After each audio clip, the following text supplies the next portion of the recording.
Hello, restorative justice movers, shakers, changers, transformers, and justice seekers.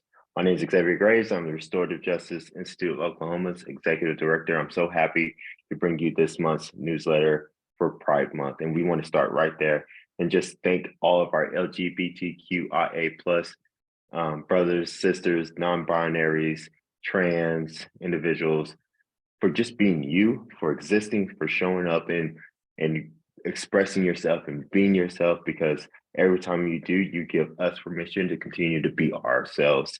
And that is the most powerful thing we can do to transform our communities, is to show up and be ourselves. So thank you, thank you, thank you. And we stand in solidarity against any anti-LGBTQIA or trans specific policies, procedures, hate messages, biases that wants to scare you and shame you into being someone that you are not. And if there's anyone out there that could use our support, we want to be there for you. So please reach out to us as we continue to do this work for you, as you continue to do this work for us when you just show up to be yourselves. And but let's get to what's been happening. And there's been so much that's been happening.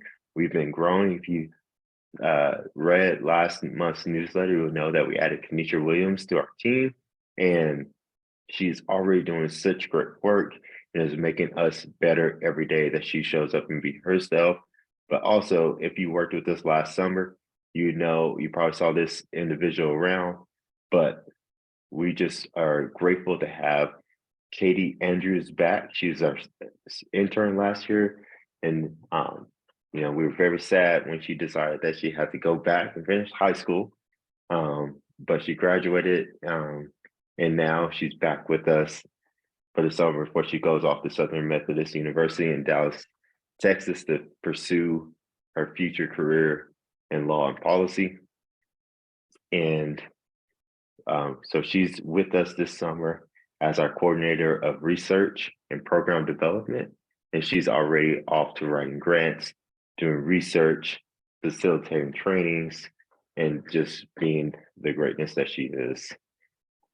So thank you, Katie, for being with us this summer. And I just also want to welcome back Tamara Bach, who has been gone. Our founder has been gone for the last month in Europe with the Widen the Circle organization, doing remembrance work for people who have experienced genocide and hatred and mass murdering at the hands of the state and other people.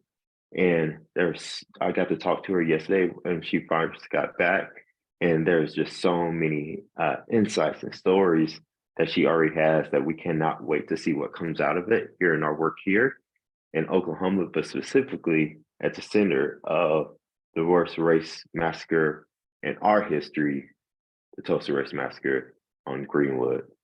So be looking out for how we continue to remember the past, learn from it so we can create transformative and liberated futures. And we're actually doing that next month with our Clara Luper Institute that we are hosting in Oklahoma City for Oklahoma City public school teachers. We're remembering the legacy of Clara Luper and how she inspired and equipped and listened and centered the voices of her student that led to the first sit-in for the civil rights movement here in America, here in the Oklahoma City area.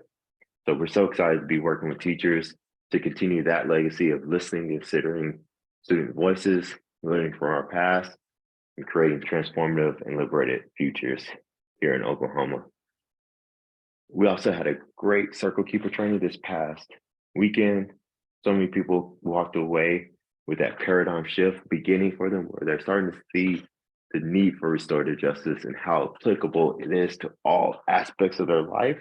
And they're getting that hunger to learn more and grow more in this framework and to see their communities transformed in the way that they like to see it using this tool in this framework. If you're interested in getting your paradigm shifted, please sign up for the next Circle Keeper training that's going to happen on September 9th and 10th. Or if you've already gone through Circle Keeper, you're ready for the next step. There's our foundations course that's going to be starting up and be about the mid part of August.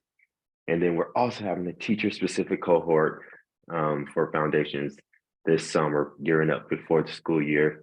So if you want to be a part of that, please do so. We're excited. Be looking out for all that information. And one last thing I want to invite you to. We've been talking about abolition and transforming our communities.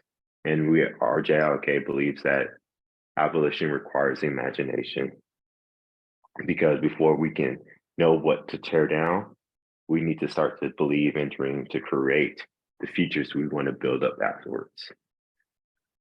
And you can begin that conversation at our abolitionist study group that we are partnering with the Tulsa Intersectional Care Network, as well as the Foundation for Liberating Minds, to be on those front conversations that are talking about how can we transform Oklahoma, how can we dream new futures from a queer lens in order to have that liberated Oklahoma. I'm actually teaching the next course that's about the difference between justice and punishment, or accountability and punishment. So please, July 11th, if you want to be a part of that, go to the Tulsa Intersectional Care Network's Eventbrite or Facebook page to get more details. But I appreciate y'all taking the time to listen to this. I'm so grateful to be a part of this movement with you, to see a better liberated Oklahoma where we don't depend on the retributive and punitive systems and culture in Oklahoma, but we can have a liberated one.